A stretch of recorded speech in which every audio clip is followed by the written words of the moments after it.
What do you need the money for? What are you gonna do with it? Oh, I gotta buy a Ferrari. Okay, so buy a Ferrari, and then what the fuck? You gotta be happy for a day or two, and maybe 2 weeks, maybe 3 weeks. Let it be a year, and then what? You know. So the meaning of life, I think, is a lot more than that. You don't sleep, you don't eat, you're not awake neither. I call this my butterfly effect. The true freedom is to have freedom of your time, the freedom to wake up with very little worries to none. You lost 150,000 euros. I literally thought of jumping out of the window or in front of a train or anything. And then you turn this into million. What if losing everything was the beginning of everything? Today, we're joined by Alexander, a man who turned a devastating 150,000 euro loss into a story of triumph and mastery.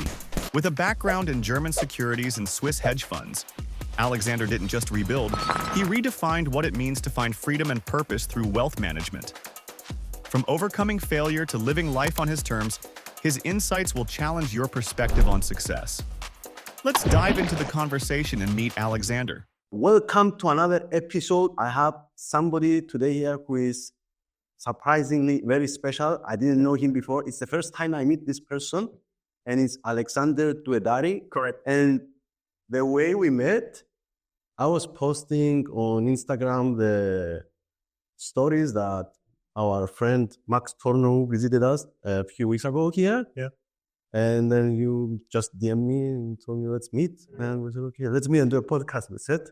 So, but when we were texting, you also told me that there is a backstory. You knew my brother, actually. So that's something interesting. But I think the best way to start is the most common question. Who are you, Alexander? Thank you very much, first of all, for having me. My name is Alex Douedari. I guess you would say I'm an independent, happy person, first of all. I have a background in financial markets. I used to work for a German securities bank. I used to work for a Swiss hedge fund. I've been managing my own funds privately for the better part of the last decade. I won a couple of investment awards, actually, but I decided that I didn't want to continue to just be in a corporate type of life, and decided to go private and raise my children. I live on a beautiful island in the Mediterranean, and here I am today. So you're staying here in Cyprus, actually. That's interesting. You told me from 2018. Yeah, basically, I'm between Cyprus and Dubai most of the time. So, I don't want to participate in this old Europe bashing all the time, but they're sort of losing their appeal, especially, when you realize that the job that you do, you don't necessarily need to be there.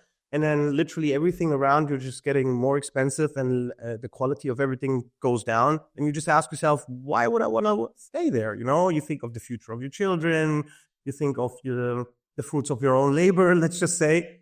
And Cyprus is a great place. It's very friendly also when it comes to families and children.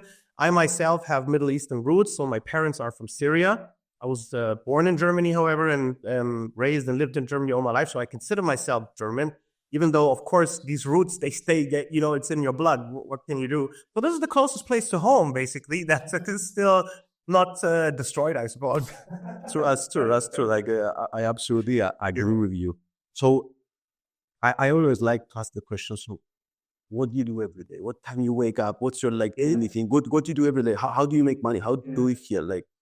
So basically, I think, because I think a lot of people that watch that are interested in how to get ahead in life, how to make a ton of money very quickly and become rich, and, cars, watches, whatever, all these things.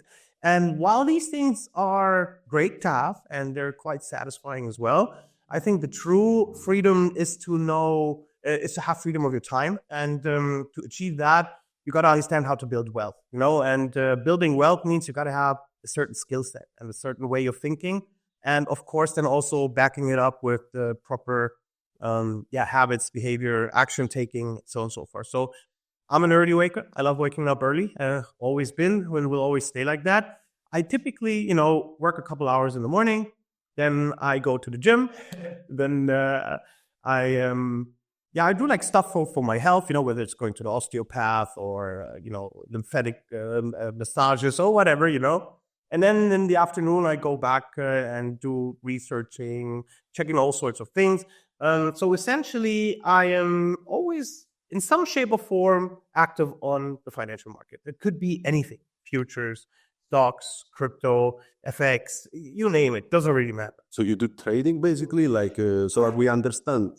I would say if I had to put one word on top of it, it would be wealth management. I wouldn't call it trading. The reason why I don't want to call it trading is because most people confuse trading with gambling, especially in this place that we're in. There's a very present FX and CFD industry here in this country, and they all make their money essentially running casinos. And no bad blood about that, nothing wrong about that. But that's why I don't like the word trading, because I'm not doing what they're doing.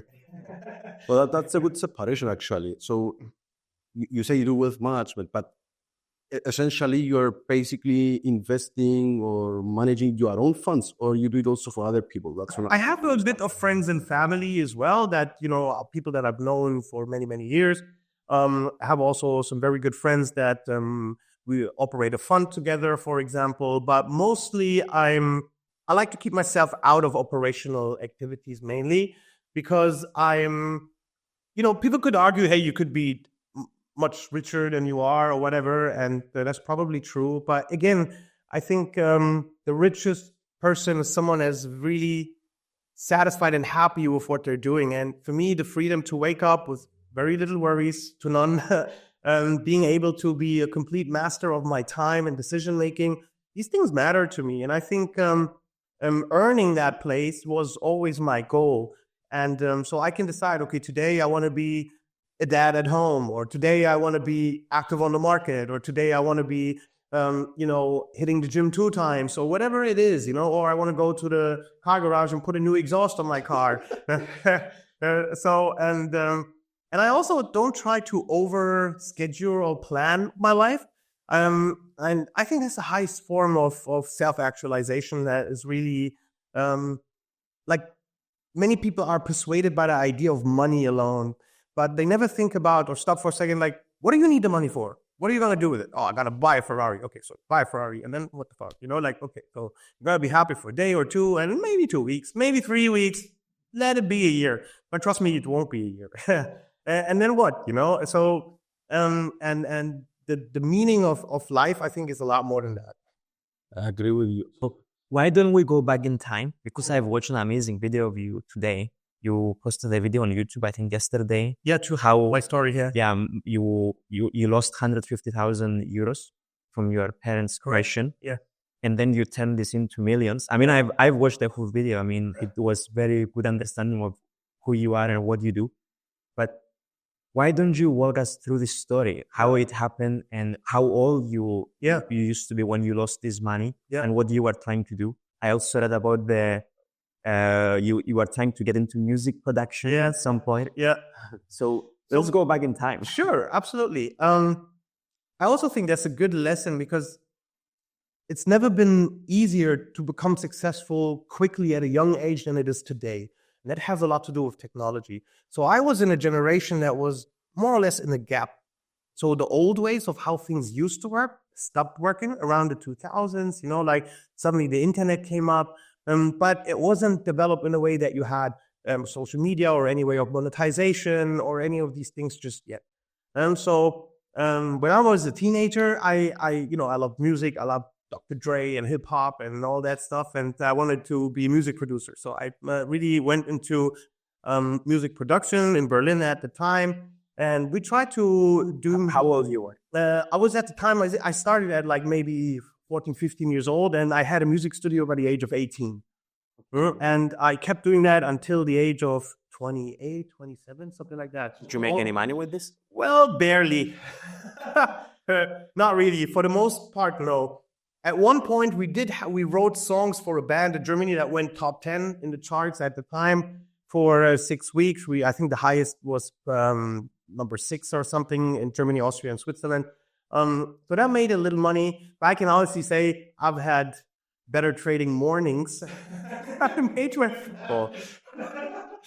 I don't want to sound arrogant, It reminds me actually of the quote of Warren Buffett that the boat you're in is more important of how strong you row, and that was a lifelong lesson. But in these 10 years, I really learned a lot about delaying gratification, focusing on tasks, understanding details, going deep into stuff even without, getting an immediate return for it. And I thought that was wasted time. And at the time, funny enough, it was after our success. We were a group of 3 people that were running the production at the time. We started then to develop it to different directions. We then made our first money, and suddenly everybody thought he had the best next idea. And then we broke apart. And then I decided, okay, I was always interested in financial markets, and I was also studying on the side. So I did an MBA, which was pointless. So I wanted to go into trading. So I had some saved up money myself, and I tried to educate myself on the internet. Imagine, we're talking about 2006, 5, maybe something like that. And so there was no real trading coaches or any ability to learn or even access to an investment bank or any of these things was really difficult. I had a friend, he said like, hey, I know the trader, you can really, he knows, he makes a ton of money and, all those bullshit stories, no offense. And so he told me like he could manage the money. And then I went through 50 pages you needed to sign back at the day to open a brokerage account. And I deposited the money, and then the first day the guy started trading, and I was watching my equity. Which money? With my money, my saved up money of a decade, it was 50,000, which is a lot of money. I really worked hard and long for that, and it went down to 0 on that very same day. The same day. Same day. How is this possible? Because the guy opened big trades, the trades went against him, didn't close them, margin call, boom, stop out, gone. So, and I was texting him on Skype, calling him like, what's up? Where are you? What's going on? Is it right what I'm seeing there? I didn't even know how to read or look at a trading platform at the time correctly, And then he didn't answer. And then I called the brokers. Yeah, well, this is your positions, your money's gone. It's like, what's up? And then 2 or 3 days later, the guy texted me back, said like, oh, sorry, I had a traffic accident. But don't worry, I can make it back. Just bring a little bit more money again, and then we'll make it back. So this was, and actually, I should have. Look, it was good. It was bad, but also then in the long things, it's good. That's also another life lesson: is that you cannot judge situations that happen to you at face value in that very moment because you don't know what they're preparing you for necessarily. And if you believe that there is a bigger force that sort of has a plan for your life, and you believe that you're worth it to achieve something, and you then you take every obstacle as an opportunity. And because this was then. I asked my parents, and hey, could you lend me some money? I need some money. I need for something. I didn't necessarily tell them exactly what it was for. My mom was always like, she wasn't like, she was supportive of her son, but she was more cautious. My dad was extremely supportive, was extremely strict as well. But when it was difficult stuff, he would always be there, like a proper man, jump into responsibility. And he cashed out his retirement fund. It was like 9,000 euros or dollars, I forgot. And then he gave it to me. Yeah. Really? Yeah. Your dad is amazing. Nice. Pretty much. And he didn't ask you what you're going to do with that? Well, not as much as he should have. I was about to ask my dad. He will slap me 2 times to go back to work now. I got slapped plenty times by my dad, and I love him for that, actually. It made me a proper man, to be honest, And on both sides, we had both of these sides. And what happened then is I put the money in the trading account again. Come on, man. It was not so easy to get the money from your father. Word or not, I didn't have to fight for it too much. It was, and again, I don't know. So he didn't ask you what you need the money for or nothing? Well, I told him I need it for my investment thing. I put my own money, and to get my own money out, I need some money just temporarily. And, You covered it, okay. Technically, I said the truth, okay? And how old you were? That is, I think I was 26, 25, something like that. What year was that? 2006, 2005, something like that. And then, now, basically, the craziest thing is that the traders started trading again.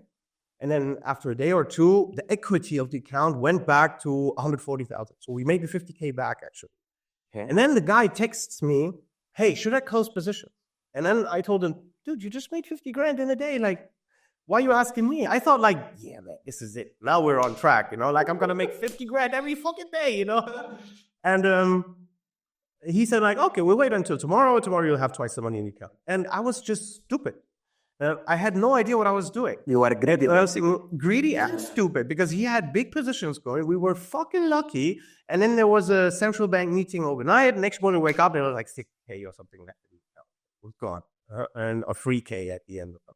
Wow. And that hit me hard. Like that hit me like for a couple of weeks. I was really, I wasn't myself. Like I didn't know. I thought this is the end. I thought like, how would you ever recover from that? Like, how can you tell your parents? Where would you ever get money back from? And all things. And I'm not joking with that because I know it's like not a easy thing to say, but I literally thought of jumping out of the window or in front of a train or any of these things. And listen, I totally understand. Honestly, I totally understand you. I don't want to imagine what you felt the very next day. I don't think you cared about your money. No, but I cared about your father. Absolutely. I was like a zombie, like an empty zombie. I could not believe that this is happening. It's like you literally exist like in a twilight zone, like you're not really there. And this is where you might actually do stupid things because you're not experiencing reality in the proper way, because you're so shocked, you're so numbed, you don't sleep, you don't eat, you're not awake neither. I was living in the same house as my parents, and so it was really complicated. But again, I call this my butterfly effect moment because what happened then is that I discovered things like self-development, like how do you, when you change the way you look at things, the things you look at change, and try to read into certain, I'm not talking about The Secret or like dumbed down versions of mindset stuff because I think mindset today is pretty much raped topic like trading is or make money online is, and but nonetheless there's truth to that. And I literally because I decided, okay, you know what, 50 Cent style, get rich or die trying, what the fuck. So I found a job as an intern in a bank in Munich, and I tried everything. I sent like thousands, not thousands, but tons of letters and emails. How did your parents reacted, by the way? Well, I didn't tell them. You didn't tell them you lost I just told them, Good for give you. it a little more time, Don't worry, it's going to come back. But bear with me, taxi. Nesci problema. And and it was a coincidence that they were opening a branch in Berlin, so I could start there. So I didn't even need to move to another city or something. And then I started as an intern there. And what I did, and that was pretty much the best thing that could ever happen to me, is that they started out building a Forex desk, an FX desk. And this is where I learned everything about, where does liquidity come from, risk management, counterparties, technology, everything, I didn't earn, but I learned a lot.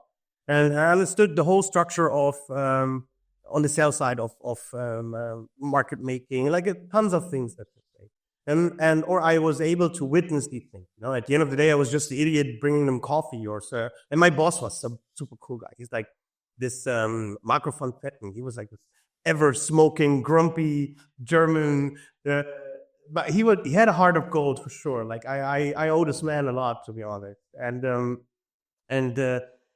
because he allowed me to learn from every aspect. He never pushed me away or had me out of the room, or he gave me more access than I probably should have. But also because I was very committed, I was reliable, I was honest, I was hardworking, I didn't care about hours or any of these things. And some of our customers, actually one of our customers at the time was Exynos, funny enough, think about that, Exynos was still a customer of us at the time. And today they're like the biggest company around here, So, but there was also, we had like fund managers and like people that were actually making money in trading.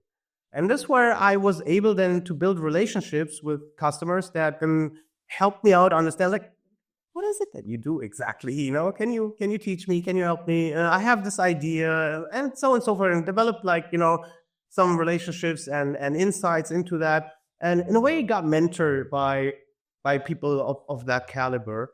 And what I didn't like about it is that on the sales side means you are a provider, a bank, a broker, whatever. There's always an aspect, an element of that you want to make money off your customer. You know, you don't care if your customer is making money or not. You know, you just want to make money from your customer. And Most of the times, yeah. That's why. no bad blood or bad feelings about that. You know, it's. I think also another thing is that judging things is stupid. What you need to do is understand things, and then act in a way that is congruent or coherent with your own, value system, understanding, or wherever you want to be positioning yourself. And so because I was taken out in the beginning of my trading career, I didn't like the aspect of now making it back by taking from others. So that's why I was very committed into understanding trading strategies. Also, like hedge funds and professional institutional players, they act differently. They have different type of strategies. They would, trade arbitrages, and they would trade inefficiencies in the market. They would not just take naked bets in a direction just like that. So there is more sophistication to that. A great example would be, for example, today is like, why is the MicroStrategy stock going so much up? It's not only because of Bitcoin. It's because the convertible bond market allows the bond buyers to run the gamma trading strategy, which is the market neutral strategy. And most people don't understand what the fuck I just said. That's the type of level where investment actually happens, MicroStrategy. MicroStrategy is a stock. It's basically the company of Michael Saylor. And they have 2.2 billion, I think, just that's just yesterday. Yeah, they have like a bunch of Bitcoin. But the reason they're funding this whole thing is they're selling, first of all, ATM, like their own stock. But they're also selling convertible bonds. And these bonds, they're completely oversubscribed. Why? Because the buyers of these bonds, they buy the bonds, they hedge the position, and they trade the volatility against it, which is a market neutral gamma type of trade. Again, I'm just saying like that is trading, not these euro-dollar binary options 60 second. That's gambling. No offense again. Understand the difference. And this is what really interested me. Like, why are there these sophisticated, privileged, rich people know this shit and I don't? But I got to know that. And then eventually I pivoted over to the hedge fund space in Switzerland and had a pretty successful phase where I also won some investment awards at the time as best macro manager in New York from Hedge and best managed futures from Allocator in London. So it worked quite well, and then I decided, okay, you know what? Instead of trying to continue to work my way up in the hedge fund industry and never have time for, like I just told you, like my direction for life was not about making as much money as I could, but making as much money as I needed to feel happy, or to feel satisfied in a way. By the way, when you used to be an intern, I mean, how did you used to get paid? You used to have a salary and then commissions on trades? Like how does it work? Exactly. Like in the beginning, I got like zero for like, I think the first few months or something. And then I got literally, I think 400, 600 euros, something like that. So I would pay for my train. Yeah. What type of money they were giving you? Like percentage wise? No, not percentage. Like what type of money you were managing? Because are you in size? In the customers? Yeah, let's say customer. I mean, I'm sure some people that were putting millions, but I'm sure there's also the minimum amount, or does it also work? So that's the thing. Like at the time, a customer with 10,000 with somebody who would never touch. Like everything under 100K is not someone you want to talk with. Okay. And because. And what are these people, by the way? How do you see their faces, or you have no idea who is the customer? You just know the money. So there's people that actually you meet, that come to Berlin or to Munich, that you sit down with, that you invite to the office, or people that you just literally only have a relationship on the phone with. So there was both of these things happening. And you used to find these clients, or they exactly. That was my thing. I would literally try to phone them up. So you were doing sales, basically. I was doing it in a way. That's sort of the thing. I was everything. I was sales. I was tech department. I was, monitoring. I was cleaning lady. I was, How many people was the company? It wasn't a big company. Like all in all, I think it was not more than 150 people or so across two offices, and in Munich and Berlin. To be honest, I had a similar experience with you. Like, I came back to Cyprus, and I wanted to come to Cyprus. I was working in UK for Cisco. I was a developer. And I wanted to come back to Cyprus, and I was like, I came back in 2013, 14, when it was the crisis actually here. You know the stories. Failing, right? Yeah. That was when I came back actually. And one of these Forex companies that we have plenty here in Cyprus, they told me, we offer you this salary, blah, blah, blah. I was like, okay, I'll go. Like, it was crazy salary actually. And I came and I went to the first day to work. I was like, guys, what do we do here? I had no idea. Like, no idea, literally. Okay, I was gonna be on my project was to develop the website for them actually. So the front end. But I was reading stuff on the website I didn't understand. Then after like 2 weeks, they did some training to us, like just to get an idea what the company does and how they trade, all of that. And there was one, I could hear like the sales guys during the break. And tell them to listen, the strategy is like, we make them win money so that they put more money. And then when they put more money, boom, we make it lost and we get the money. I was like, oh, really? Shit, how am I waiting for this? Yeah, I'm serious.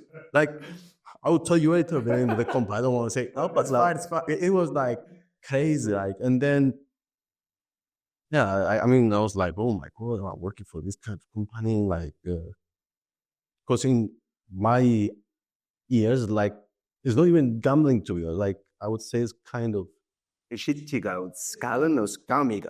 It has an element of scam because, the people that put money into brokerage accounts, especially at that time, they're people that are expecting to make a profit. Or still today, I think, today it's a little bit different in the sense is that today a lot of people want to trade by themselves, so they just put in, gamble, lose. But at that time, you would need to find people and convince them, and you either give them a managed account or, tell them, hey, I will give you great trading signals or whatever. So you essentially selling the idea of profit while 100% knowing this is never going to happen. And this is where I think there is a mismatch of look, I don't want to sound like Mother Teresa because I'm definitely not, but there's a mismatch of ethics going on here, and this is why you need to decide, like, do I want to continue to do that or not? The money is good. There's tons of incentives to keep doing it. The people are stupid anyway, so what are you going to do? Somebody's going to take that money. Why shouldn't be I that guy, and you have to decide that. But, like, to be honest, when I was working there, the other side, like, the sales guys, they were making a shit ton of money, to be honest. Like one guy was like, I need 15K, man. What? Doing what? Like, shitting people? I was like, taking it side of me. And then, so I understand that always the sales guys, they do a lot in these kind of companies. So I'm not surprised by it. Did you ever lost money from a customer? Yes, certainly. I would lie if I said like that didn't happen. I also made bad calls or bad recommendations or had like a mismatch in my own ethics for some time. So I would never say that was never the case. And I, of course, justified it in many ways as saying like, what else am I going to do? And I would say like certainly like some part of getting back on my feet was in that type of narrative. But I also wanted to get out of it as quickly as I could. So it's a little bit like, I don't know, like the best example I would have is like 50 Cent selling drugs on the street before he became a rapper,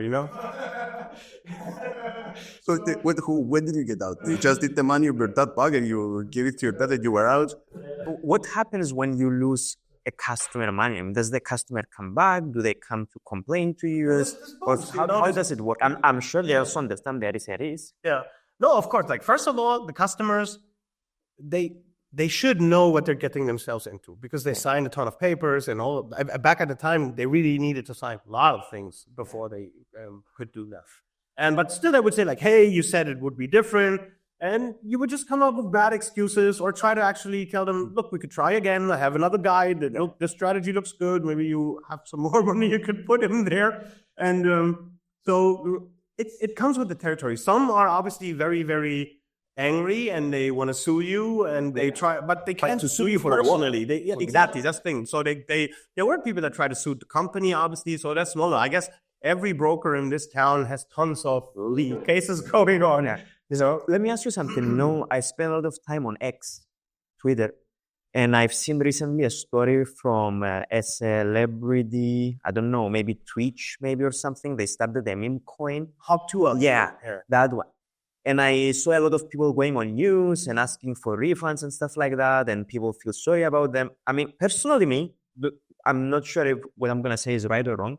I don't feel sorry for these people that they lost money, because you also need to understand what you are signing up for. Yeah. Like, I mean, what is your opinion on that? Like, do you feel sorry for these people, or? I think in reality, there's no black and white in this world. So there's both things completely coexist at the same time. So yes, people should know what the fuck they're getting themselves into before they do it. And they should fucking take responsibility for their own decisions. Full stop. Okay? Absolutely. Reality is most people don't. And people are driven by greed, especially this whole meme coin thing. There was also like a big meme coin thing happening in Germany over the summer with like a beer coin. And tons of people lost a lot of money and a few people make tons of. Yeah. That's what trading is. Someone is winning and someone is losing. Like, there is no only way. The difference here is that the ones that win, they have an advantage over the ones that lose in form of more information or more. For example, they know. The woman on Congress, they asked her recently. I mean, She's also, yeah, that one. Yeah, she's the best trader of history. Come on. But because she has all the information, right? That's how it works. Look, in trading, generally, the only way to win in trading, you need to have an edge. An edge means you have some sort of an advantage of why you're winning. So, if somebody says like, hey, I'm a profitable trader, you ask them, okay, why? What's your edge? What's the, how, like, why do you make money? If you're just, if you're just guessing, well, fuck, my dog can guess, So what's the method? Where's the advantage? Where's the statistically tangible, reason for why this works? And if people can't explain that, then I don't have an edge. And then it could be that they're just lucky and for some time, and then at some point it will stop working. They will not understand why it stopped working, and then they will lose again. But to come back to this whole meme coin thing is that, again, I think where I have my problems with is that, look, they involve a ton of influencers. These influencers, they are not honest with their followers. They tell them, hold the coin, don't sell it, that we're only as strong as we are a community. If you hold the coin, it will go up. We need to, but on the side, they're selling with other wallets, through other people, through, you know what I mean? So they're just not honest. They're saying the opposite of what they're actually doing. And that is, there's no two words for that. There's no two opinions about that neither. Or, the ones that create these tokens, they put them in a liquidity pool, on Solana, for example, and they're very easy to create. The technology cost for these things is nothing, absolutely nothing. You can start a coin on Pump Fund for price on the bottle, and they add into the smart contract fees. So every time people buy something, they're actually paying 15% or 2% or 5%. They don't even know. It's like the spreads in Forex. People, if they see the commission, then but that's why, if there's in the spread, they have no idea what they're paying. So, but then they would say like, oh, look, I mean, we disclose the fees during the contract descriptions, but nobody talks about that. So this is what I mean. There is an element of deceiving going on. But the people that run these things, they buy Bugattis. So they have an incentive to fucking do it. And this is, again, look, just because I don't agree with it on a moral level, they still have they wouldn't exist if there wasn't a reason of why they should exist in this world. Whatever lesson they're teaching humanity, the people, whatever, this is above my pay grade. But what I believe is that, and this is also one thing that helped me a lot tremendously in life, is that I believe that whatever happens in this world is perfect and planned by God, or whatever you want to call it. The reason I do that is because I have an immense trust into God's plan.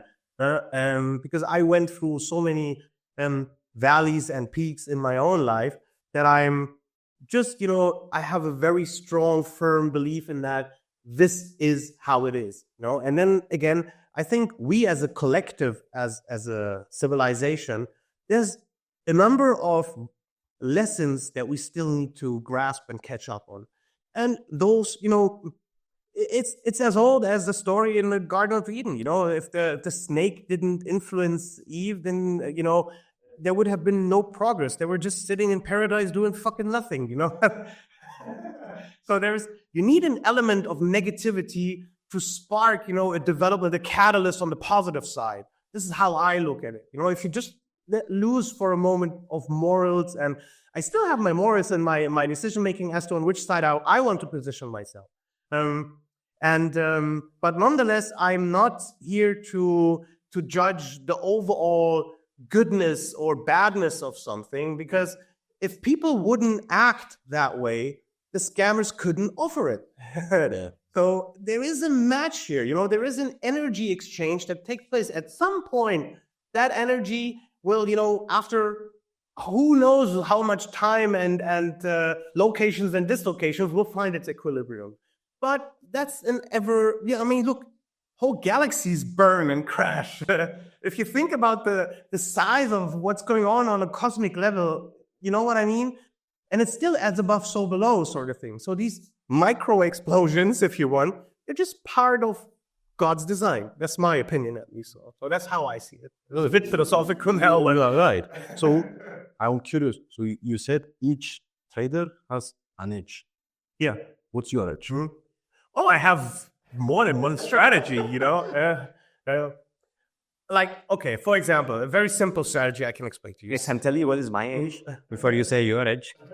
Because my edge in trading, because I've done trading when I was 24 years old. I used to be a personal trainer in London. I had my own business. I started making good money, but at some point I got tired of exchanging my time for money. And that's where I decided to take some money and put it in the financial markets. I lost basically 10,000 pounds. I'm not going to lie to you, because I was thinking that it's easy, but it's actually really hard.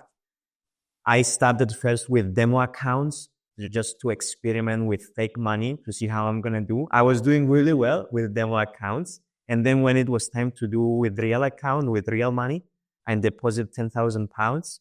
And I remember I lost them in 7 days. Oh, shit. And I had exactly the same thoughts like you, like jumping from the balcony and all of this stuff. Because obviously for me, 10,000 pounds was a lot of money, even though I was making already good money as a personal trainer. I used to make like 10, 15,000 pounds every month. But because I was exchanging so much my time to make this money, I wanted to explore different ways. So anyway, what is my edge in trading? Always do the opposite. That's it. What you're thinking, to be honest. So there's an element to that is true, by the way. Because most people lose. I realized that it has to do a lot with your emotions. I remember that every time I was placing a trade, honestly, I could not sleep in the night. I was seeing dreams that the position got liquidated.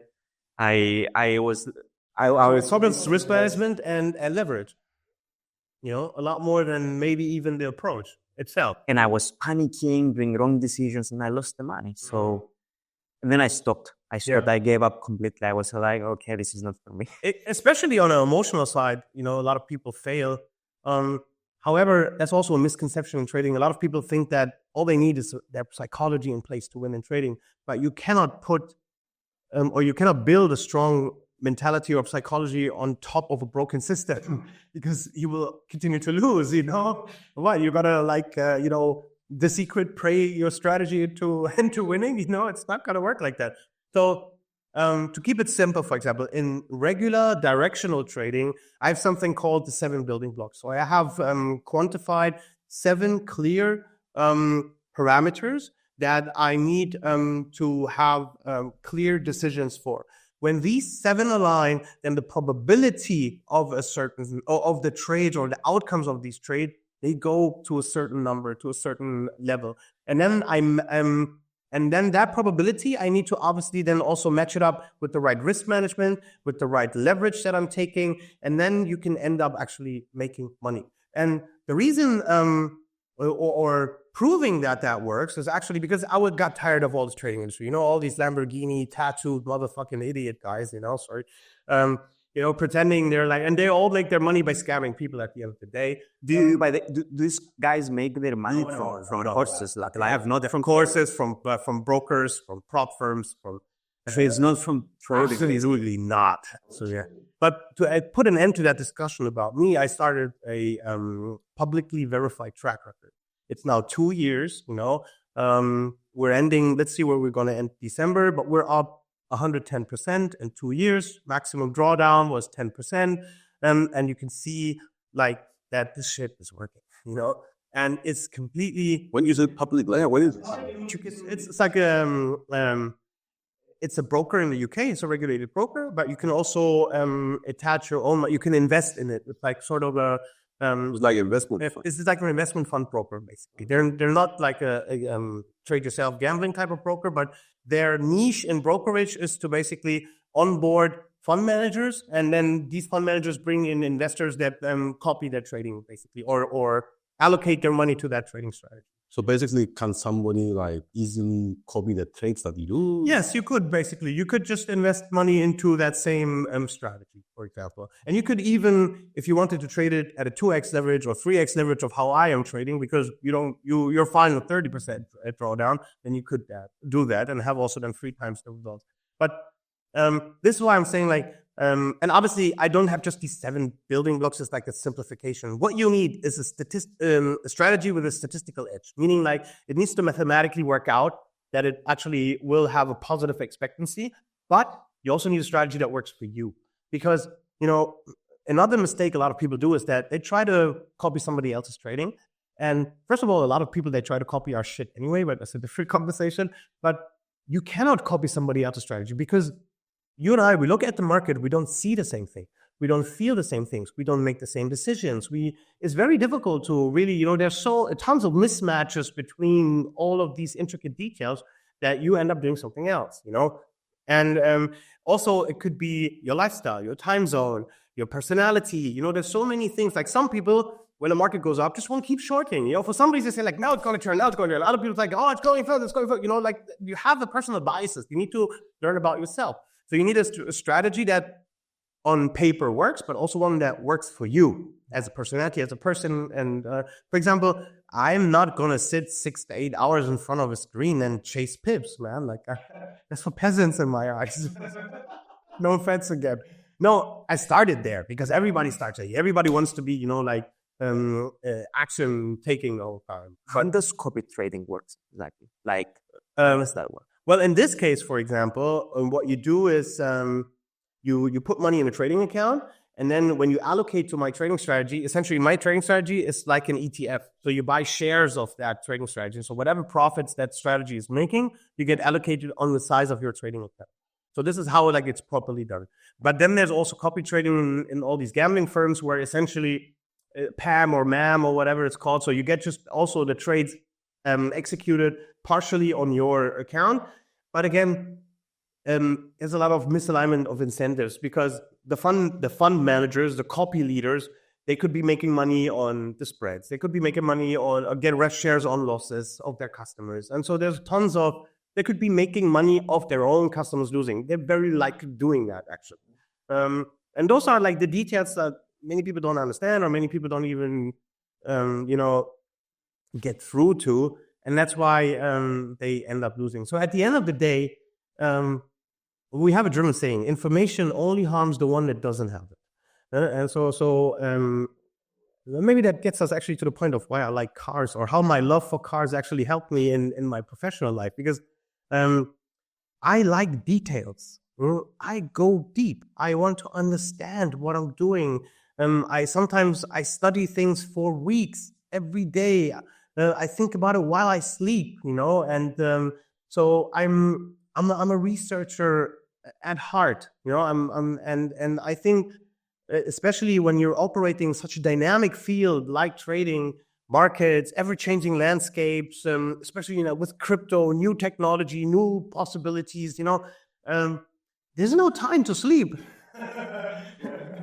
And if you think you're just going to buy some whatever idiot coin and get rich overnight, then this is it possible yet? How probable is it? You know, that's really the big. You have to be really lucky, right? That's the biggest question most people don't ask themselves. You know, and then again, you know, probably like you said, they deserve to lose. So let me ask you something. You left from the hedge fund, right? You quit the job. You decided, okay, I want to do this by myself, right?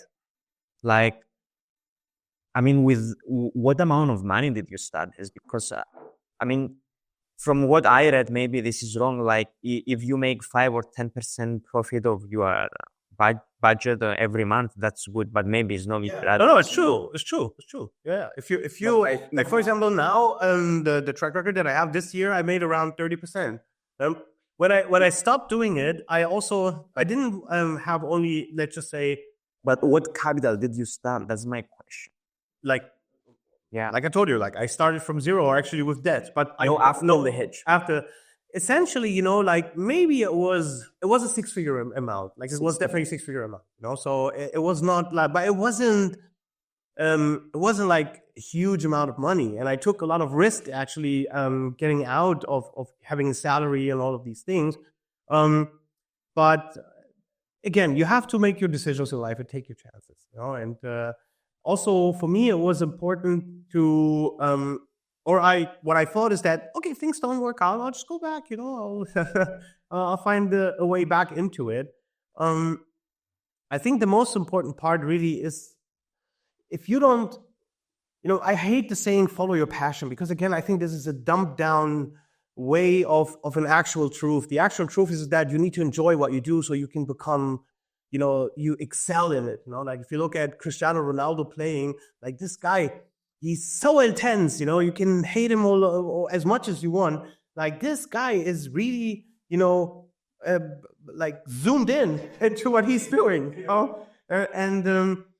And of course, there's different ways of loving what you do. You know, you could be like this Cristiano Ronaldo, he's like a little bit of frustrated, you know, edgy guy, or he could be this over talented, flying over everybody, Messi type of person. You know, so discovering yourself, but at the same time, if you don't have that spark in you to really enjoy what you're doing, or really want to go the extra mile, you know, it's never crowded on the extra mile. If you don't go the extra mile, you cannot expect extra mile results in the story. You know, that's really, and that's what I'm saying. Like in this, especially now, for example, the coaching industry, there's people that make quite a lot of money quite quickly, but there's even more people of those people that cannot sustain it. You know, and that hit like a certain niche or a certain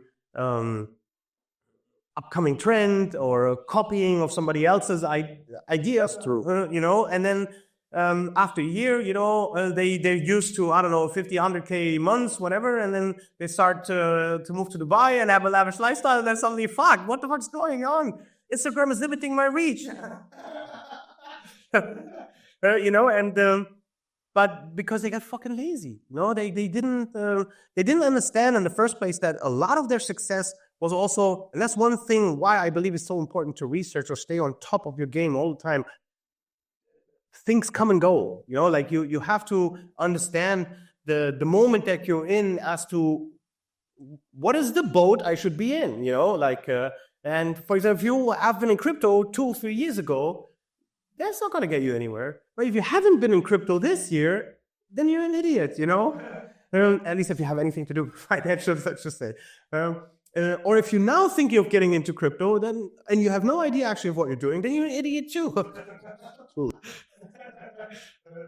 I want to understand, like, so you've built most of your wealth with this position and the seven checkpoints that you mentioned, right?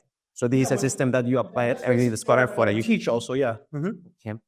And but no, but that's not correct, because that's only one aspect. Look, I'm just trying to do the mathematics, to be honest with you, because like if you make, let's say, 5 or 10% every month, that means to make, let's say, 100K in a month. That means you have to play with $1 million. Yeah. Well, but for me, I will not play. Honestly, I'm just trying to understand. I will never put 1 million in the market. I'm gonna be honest with you, because number one, I don't know what I'm doing. Yeah. I would rather spend this money on Facebook ads, because I know what I'm doing. See, I would never put it on Facebook, guys. Yeah. So that's just the difference. Sort of. Or we will do it with the real estate. Like, if you think about it in this way, every day is especially me because I'm living with Facebook, as literally. That's what I'm doing, basically. I'm just putting money on Facebook in a expectation to get a return back. So I guess you look at it the same way in the financial It's market. true, exactly. Also, and over time, it compounds. There are sometimes phases in trades where you make maybe hundreds, thousands of percentages in the shortest amount of time. Yeah, but you know what the thing is? For me to make 100K and the risk to be 1 million, I don't know. For me, I would rather take this 1 million, but it's a Facebook. It's because I will know I can make 2 or 3. But it was the money. It was what you're. But you're not risking the full amount. You're using the full amount, but you're not risking the full amount. Those are two different pairs of shoes.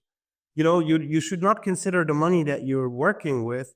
It's like if you were an Amazon seller, it's like your inventory. Like your capital is your inventory. So you use it to make money with it, but you don't risk it all. But you still have to use it. Like the Amazon seller needs to use his capital to buy physical stuff, right? So in a way, he's risking it, but the money is now just, transferred into these physical objects. And in trading, you take your money and it's now your collateral for the trades that you're making, or the margin or whatever you want. So let me ask you something. Let's say you take 100K, okay? And I guess you don't allocate the 100K in one stock or whatever. You allocate it in multiple, but then you do the mathematics on all of them to make sure that you are profitable at least 5 or 10%.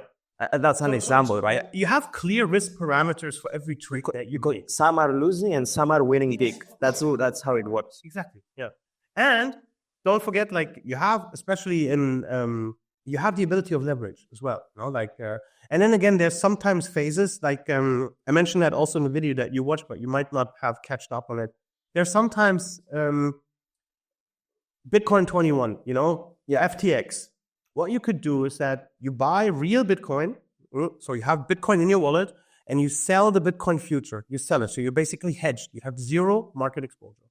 Because everybody was long on the futures, there is something called funding rates. So basically the long positions, these funding rates are a mechanism to keep the price of the future close to the real spot price. So everybody's long. These long people need to pay fees to the ones that are short. So if you were going short in the strongest bull market, you would get a ton of money paid.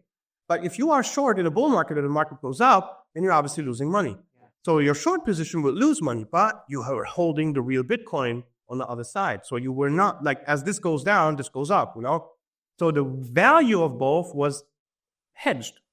But you were making these tons of funding rates. So you could make 20, 40, sometimes even 50% in a month.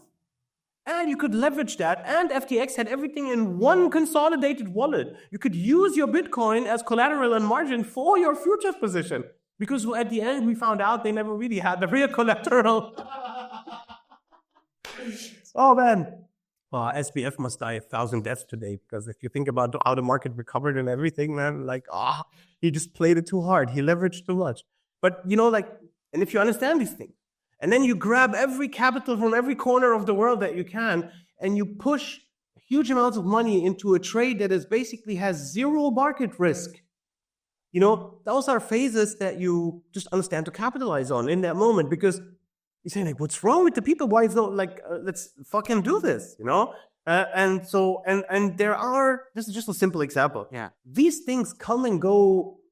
Every year there's one of these things somewhere, And this is why it's important to be on top of your game. Like if you think trading is just like a bit of guesswork or technical analysis, drawing lines and yada, yada, yada. Sure, but again, that's for peasants. At which point in your life did you start feeling that you are invisible? Like in a way that you are having so much success with what you're doing and you have so much confidence? Never. I question myself every day. That's what keeps me, also...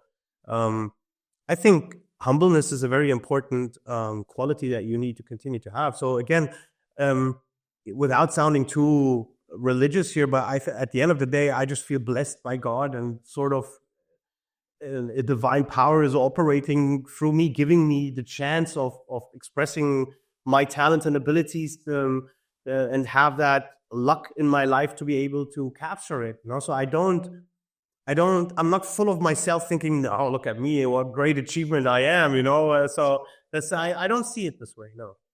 Which point in your life did you feel that I finally made it? Like I still don't. yeah, but that's not this moment. I still don't. So you never had this moment that you're like, I finally made it. I think the right way to say it is like always happy, never satisfied. You know, I think that's also a human element that pushes ingenuity, that drives people to develop more, to come up with inventions, with optimizations, with improvements. With if people were happy, we'd still be fucked sitting in caves. You know, and so again,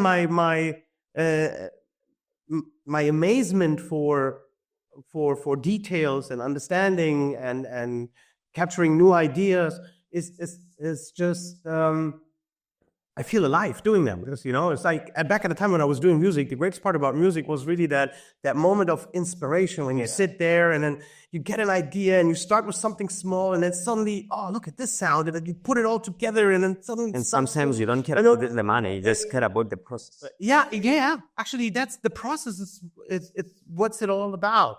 And that's why I'm saying you have to have a degree of love and amazement for that, you know. And this is why I feel sometimes that, especially in this money-driven online niche of world, is something that goes to the background. You know, like it's all about like, okay, how can we get like more click-through rates, and you know, like, but without an element of I don't know what the right word is. You know, like and again, still like. Even if you look at these AI chatbots now, how crazy they can, you know, even do a close or fucking DMs all by themselves, man. It's fucking crazy. You went to the question I wanted to ask you. Say again? You went to the topic I wanted to ask you about the AI.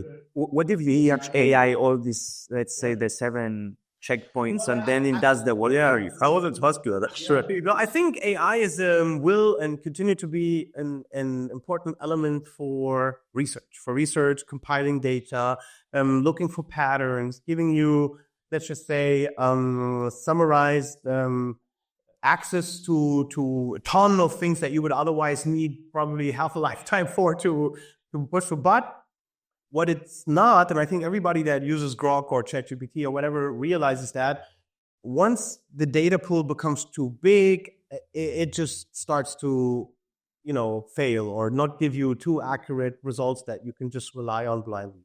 So before we get to that point, I think it's still more a matter of how can it manage more micro tasks for me and prepare them. And it's still my job. Or actually, my job is like a conductor of an orchestra. You know, like I need to see, like, okay, this element goes with that one. Let me try here, and you know, and see how we can put those things together. But I don't see AI right very now, just yet, replacing that. But probably it will at some point. So yeah. So in what aspects do you use it in like everyday life?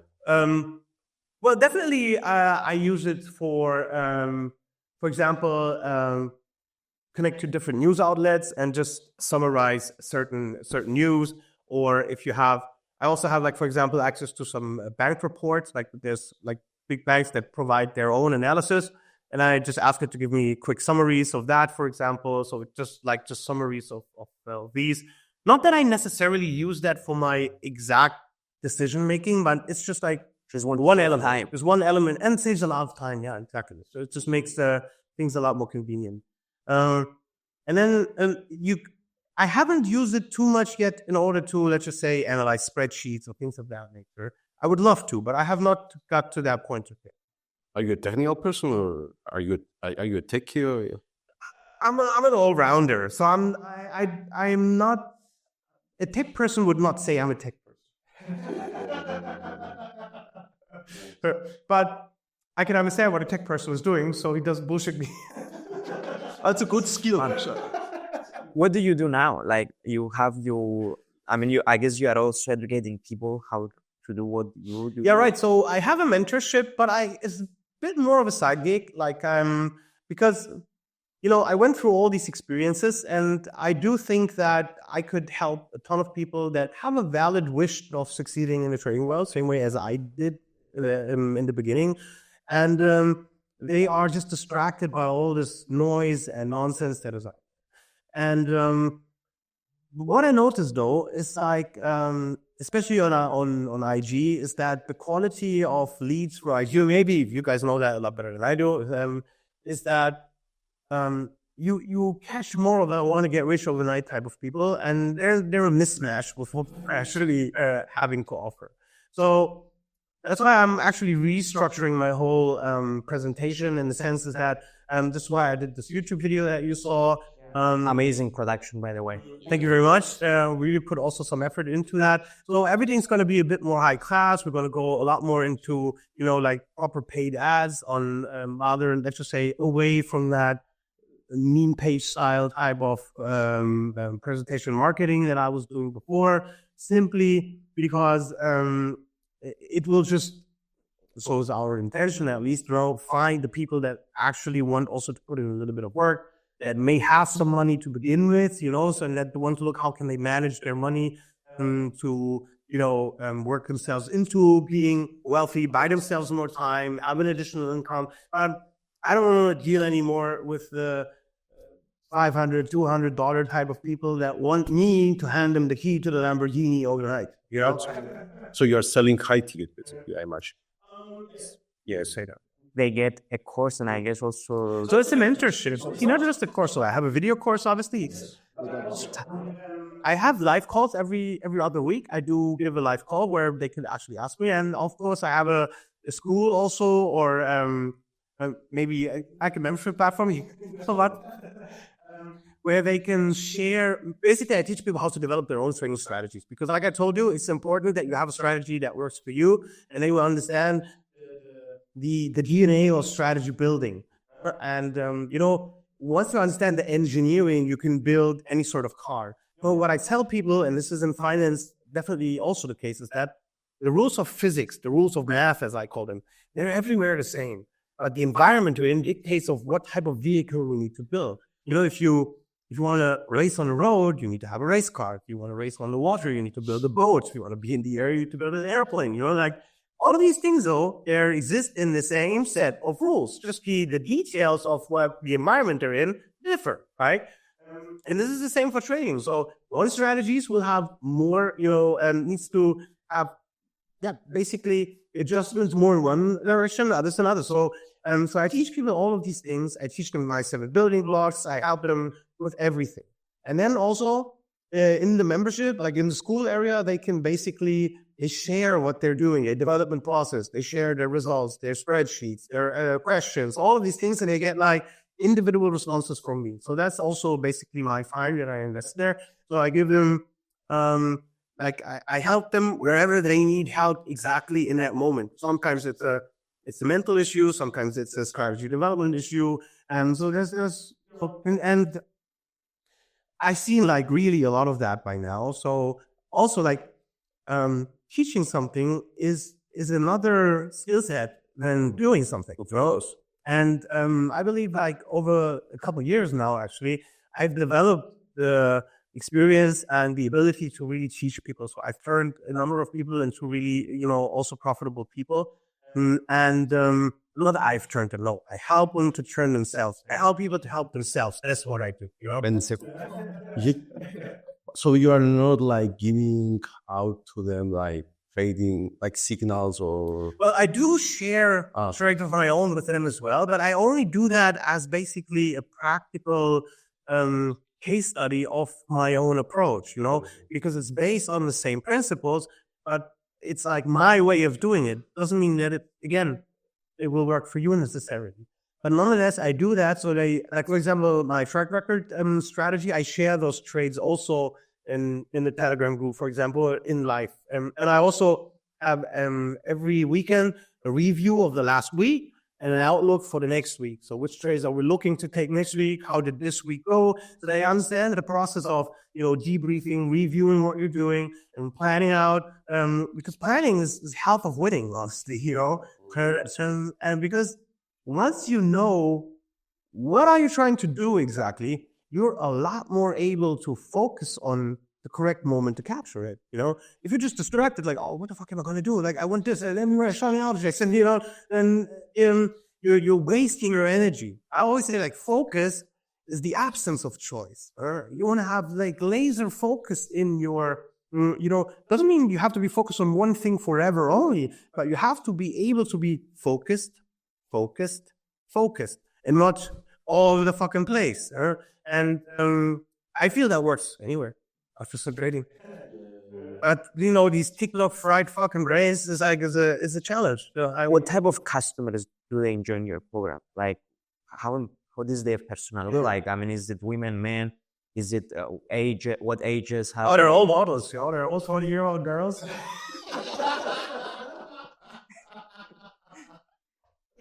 No, joking aside, typically it's men, yeah. And the ones that are really click with the message, there's two types actually. There's like the younger ones, like the mid-20s that have tried trading before and failed and now understand that all of that is bullshit and they really need to learn the real stuff, that are really committed and hardworking. And there's the, let's just say, middle-aged people that already have some money that want to learn on the side how to manage their money, how to get into more, how to build wealth from that. Some of them also, it depends. If you just want to invest a few hours a week with what you're doing, then your approach and what you want to do with them, when it should be vastly different to the 25-year-old that really wants to learn trading and work 10 hours a day on it, So those are the two main groups, I would say that.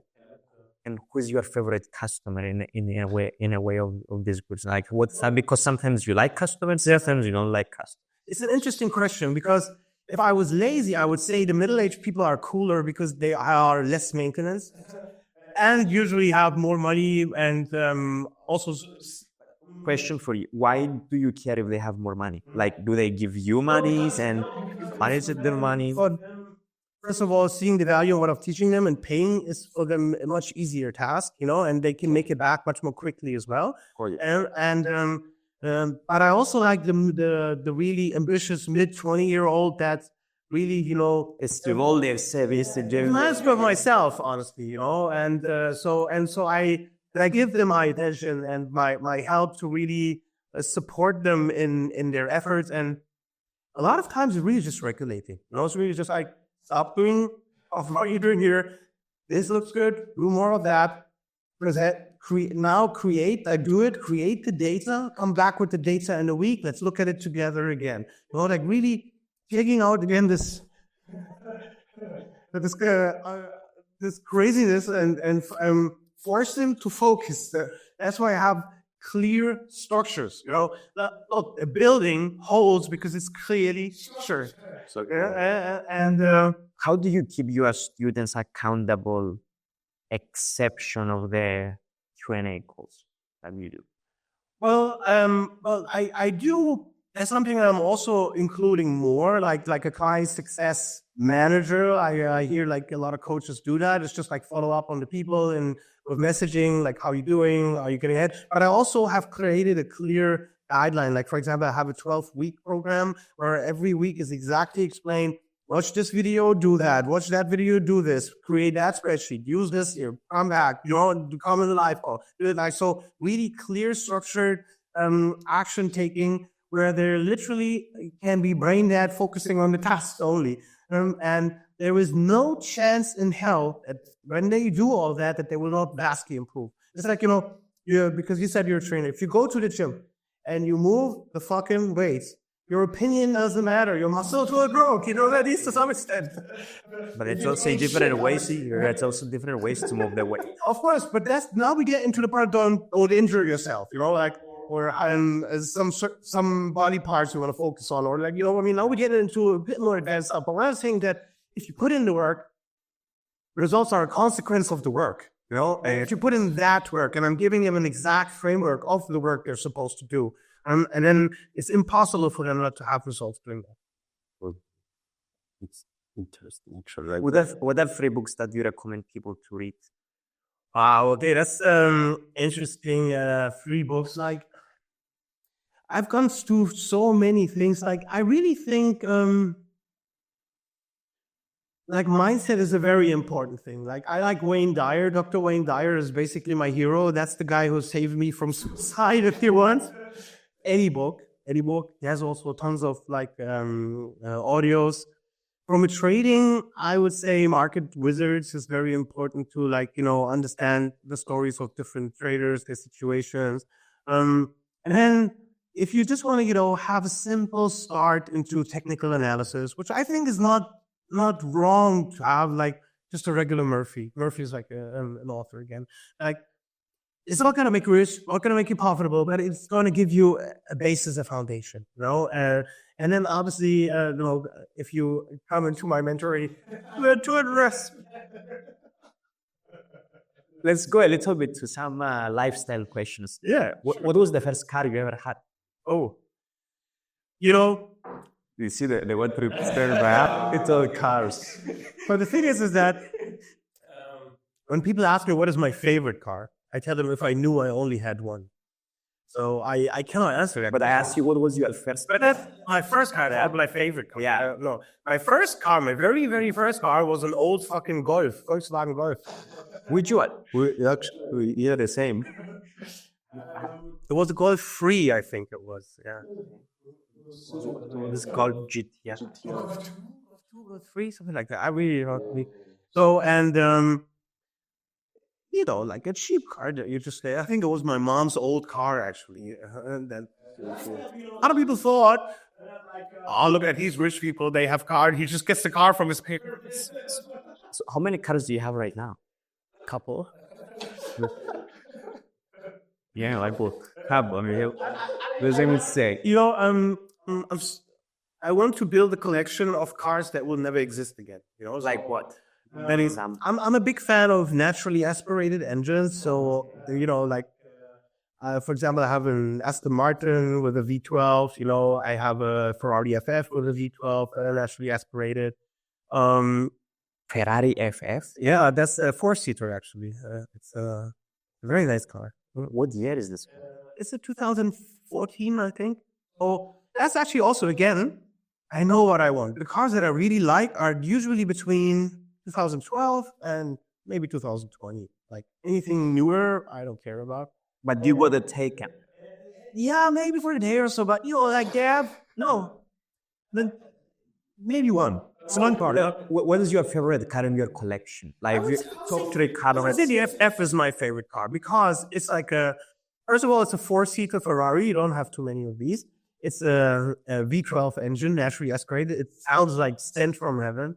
Obviously I removed everything. I have a titanium exhaust, low, like everything that you need to do. It's the same engine as in the Ferrari Enzo, basically, and like more or less. And it's like good. It's a hatchback. You can use it like a daily. Super nice car. That's actually my thing. And then that's two. I tell you, top three. The next one would be McLaren. I have a McLaren 570 Spider. Wow. Which is, a lot of people would say that's like the baby McLaren. It's a McLaren for poor people. What I like about this car is, and this is what I do with every car, because I always go into detail. I modified it to a point where it has about 900 horsepower. So it has like... Okay, you are this type of guy. Yeah. And like, the McLaren is a 900 horsepower rear wheel cannonball. It's like it's fire, and every time I drive it, I'm happy I didn't die, basically. Is it here? Here. Oh my God. Okay, and what is your most comfortable car in the collection? Come on, you have the S-Class, okay.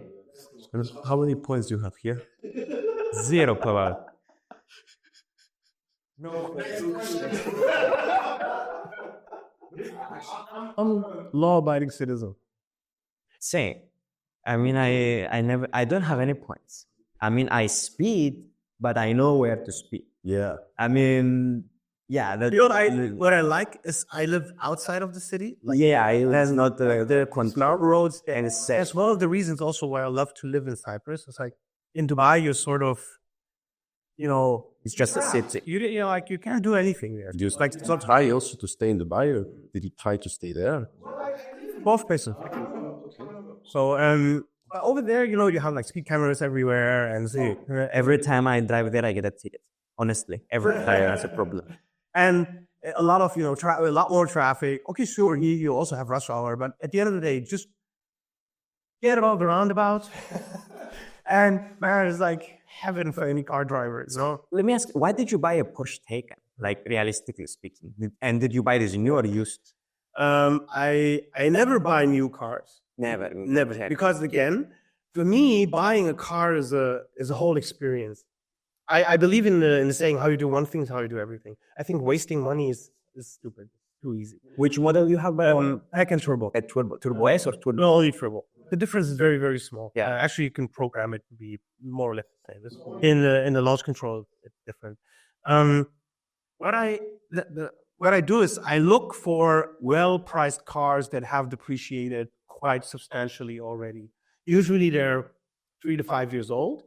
They have an insane amount of options. Like I only buy cars where literally the guy that bought the car put a check mark on everything, because when you buy them used, a lot of these options come cents on the dollars that you're paying, So essentially the difference between a very well optioned used car and a badly optioned used car is small. It's not big. It doesn't reflect the difference in quality of car that you're getting. As a citizen in Cyprus, okay, so access to these cars sometimes is really difficult. Like in your case, do you buy from UK or from Japan? Yeah, of course. Oh, I'm from where? I mean, So you could check on BCA. You could check. There's different ways. BCA is the option. Yeah, I know that. Sure. You check on BCA. Then again, depends on the age, right? Because you have like this limit of how old the cars can be that you bring here. There are or used to be certain workarounds, that work or don't work. Obviously, I partner with local companies that help out with all of that process. And but at the end of the day, I look for underpriced cars, like things where I say that's a lot of car for very little for very little money. Did you buy the Taycan after the crazy depreciation? Yes. Or that's why. Like this car, I got it for less than half its original cost. I believe you. Yeah. I believe you. I'm shocked that this car is losing so much value because it's it's an amazing car. I drove it once and it cannot go out of my mind. And imagine I drove it was the Taycan 4. I don't want to imagine the Turbo how it is. Oh, we can do launch control in this. Please. But I follow a guy on YouTube. His name is Mark McCann. It's a car guy. Honestly, I don't know if you know him. You should start follow this guy. Huh? So anyway, he was trying to buy a Porsche 911 GT3 RS, and obviously, as you know, it's really difficult to get your hands on this car, no matter how much money you have. So he went to all dealers in UK, Porsche. No one could sell him because he doesn't have history with any of these dealers, even though he owns Porsche. Yeah.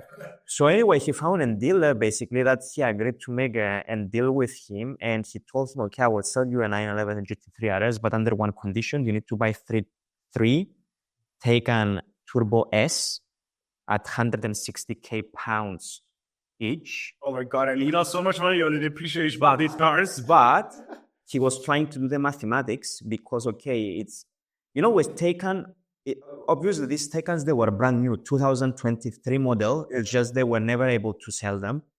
And he was trying to do the mathematics. If it's worth it for him to buy these 3 Taycans, then sell them and then buy the 911 GT3 RS at the retail price. Yeah. And basically he was doing the mathematics. It says it's impossible. Like it's much better to just overpay for it, like to buy this for 350k. Yeah. But luckily he found a guy which is not a Porsche dealership. They sell cars anyway, and basically he exchanged his Urus Performante for a 911 and GT3 RS. So, but anyway, moral of the story is that it's these Taycans. Imagine that they were 160k brand new, and to sell them the very next day with literally mileage of nothing because they're brand new. Everyone was willing to pay around 75 to 80k. Imagine for a Turbo S Taycan. I mean, it's really crazy the depreciation of this car. I agree. Yeah, it's very crazy. That's one because you asked me earlier, why did you buy a Taycan? So first of all, I do think that driving an electric car is a different experience.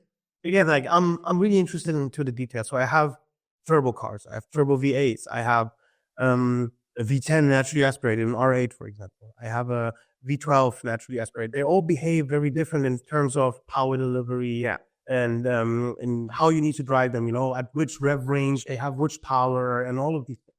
And an electric car has basically instant torque the whole time.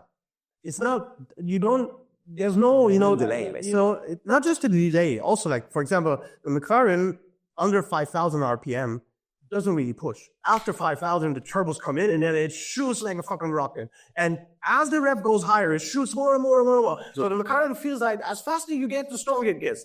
It's a very different experience. The Taycan is like The opposite. immediately it's there and the full time. But then also as you go higher, you feel like it's not getting more. Yeah, it's like you at the roof, basically. That's umbrella. So you can get bored of this. And like those details, to experience those details, you need to have, I think the best way to explain it is like, most people that for the first time drink a glass of wine would never be able to tell the difference between one wine or another wine. But when you are a wine connoisseur, you understand, oh yeah, I hate like this Bordeaux, whatever fuck shit. Like, no. So it's a little bit like that with cars as well. So what I loved is that instant torque delivery. And obviously the experience of being able to really drive digitally, it's like, Right. Every time I get someone in a car that's never been there, so you ready? He's like, what? What do you mean? Like, they think you're just getting into a Panamera or whatever, Then I do a soft control, like, Boom. Let me ask you something. Did you drive before a Tesla Model S Plaid or no, a Plaid, no. or a Tesla Model S? Let's say an electric car, yeah. if you compare it with Porsche, like what is the difference? In my case, I only drove like a. My experience with Tesla is a couple of years ago, so it would be unfair to compare them. At the time, what I didn't like about the Teslas is that, and I understand that changed by now, they didn't have the same build quality from the inside. The interior It's the same shit anyway. Now Now, what I also didn't like is that the floor of the cars was sort of elevated. And you were sitting like a little bit like this. The butter below pull up. The Porsche's battery too. I sit like in an old car. what is the future of Taycan? I mean, let's say you. What year is your car, by the way? I think it's 3 years old. Or so it's 2021. Something like that. And it's I bought it from a Porsche dealer with Porsche warranty because What is the warranty of these cars? Let's say what is what? the warranty.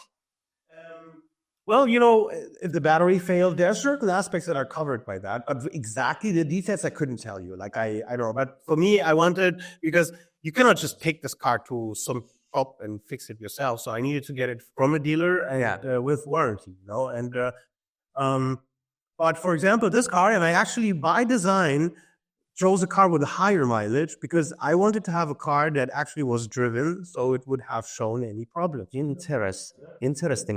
High age. But has now over 50,000 kilometers. It's a lot, And it is the full page. When I charge it completely, I still have over 400 kilometers. Did you have any problems with it? Zero. Knock on wood. Zero. Absolutely zero. And what is the maintenance like? Or do you have to go service every year, or how does that work with electric? Well, I've only had it now for half a year or something. Well, for nothing. I just went to Porsche and they told me I had the warranties until you can extend it then. Okay. But it's like still going until end of 25. So Do you think it's difficult to resell a car like this in the future if you leave it for 2 years? it depends on where you live. I think reselling cars in Cyprus is generally at the moment very difficult because a lot of people brought cars through Bulgaria and whatever. And so there is a bit of an oversupply of cars in the local market here. But also it's because the people that brought them through England or whatever, they got them at a better price than they are priced here in the market. So everyone that wants to buy a car, they rather buy it from outside because they think they can get a better price. And the prices here are a little bit Overpriced. they're not real.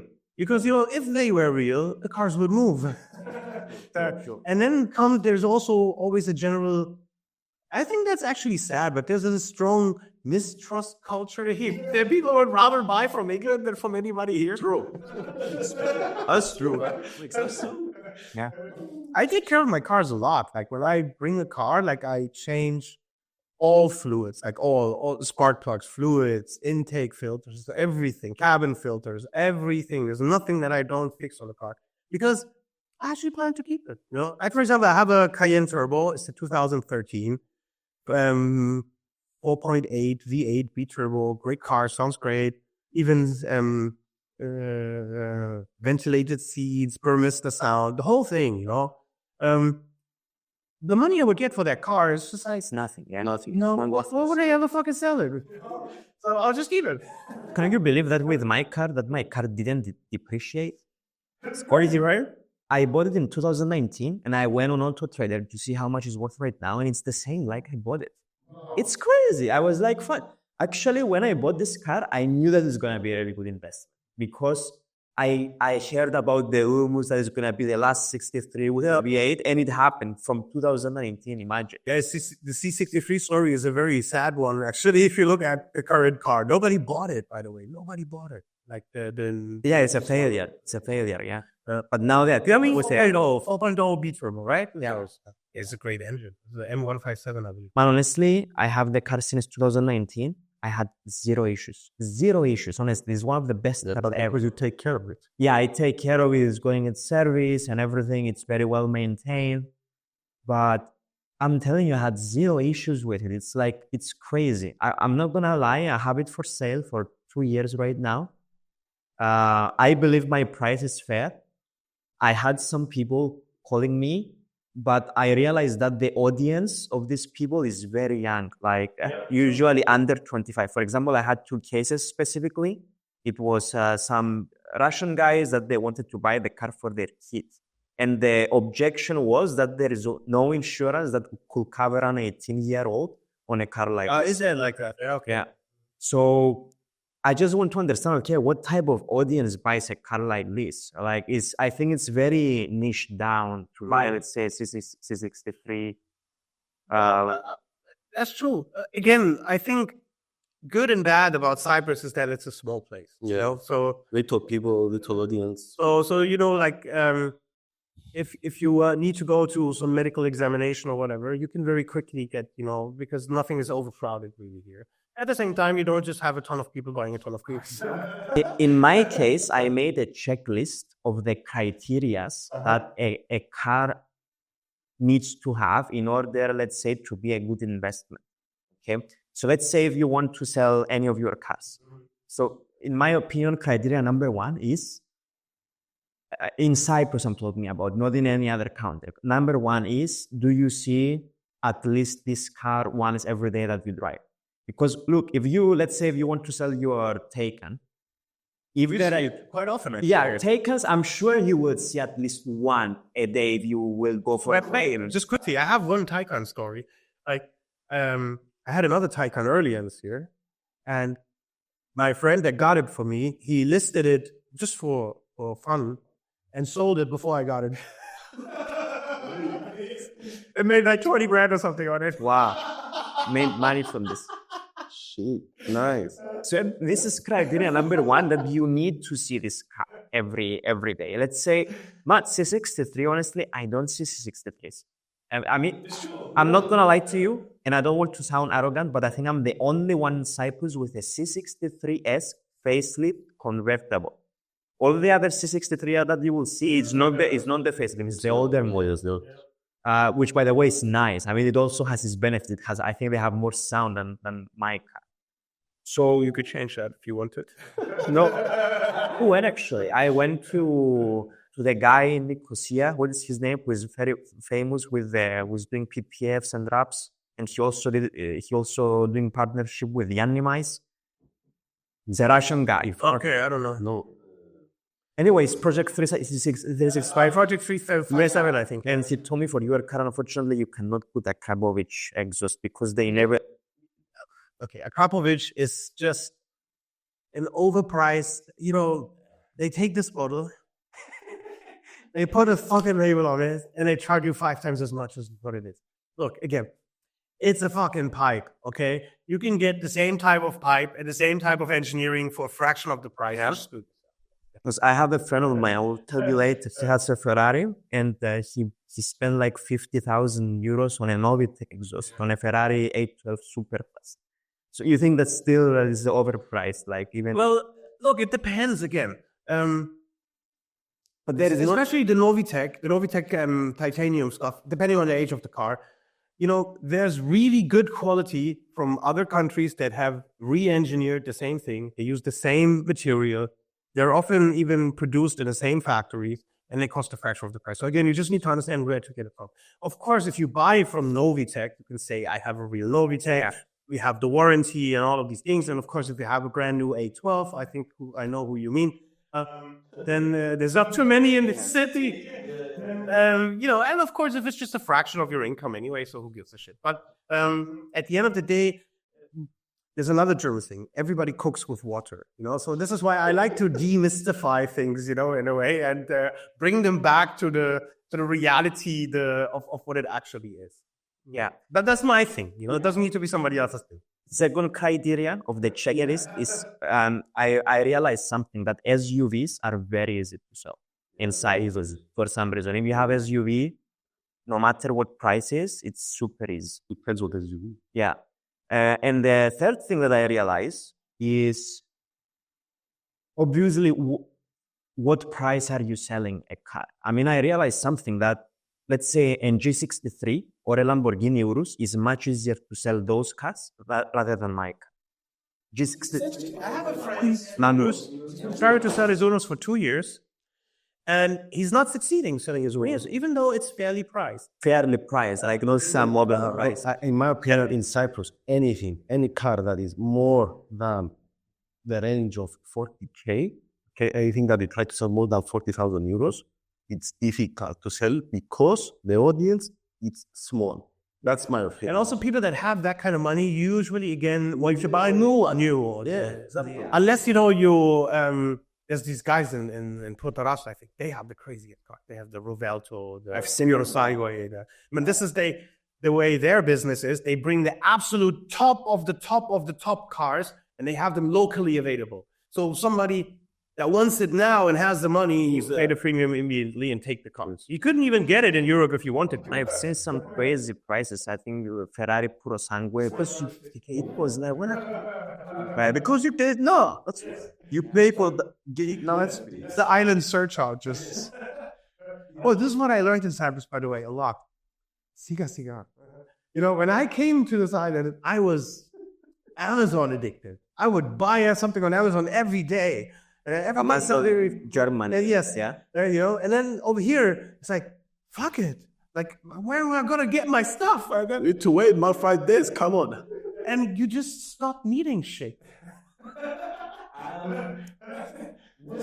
That's is pretty fast. No, still, there's so many things. I would buy, I need a cable.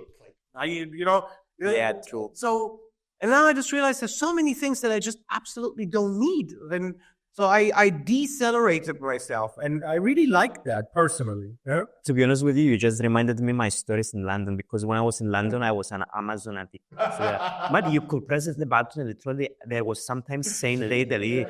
Wait, today I'm back on my addiction. Because it's so fast to get.